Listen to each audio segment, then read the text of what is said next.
Hello दोस्तों, आज हमारे भिवानी में बहुत जोर की बारिश हुई जिसमें मैं खूब नहाई। हर बार ही नहाती हूँ। क्योंकि इस पानी में होता है विटामिन B12 जो अपनी हेल्थ के लिए बहुत इम्पोर्टेंट होता है। आप देख सकते हैं मेरे प्लांट्स कितने हरे भरे हो गए हैं।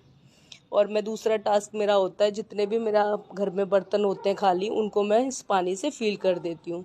इस पानी को आप कॉटन के कपड़े से छान कर ड्रिंक भी कर सकते हैं और सब्जी में डाल सकते हैं, आटा गूंथ सकते हैं। और आप क्या कर सकते हैं, आप इससे, अगर आपको अच्छा नहीं लग रहा तो आप इससे अपने कपड़े बर्तन भी धो सकते हैं।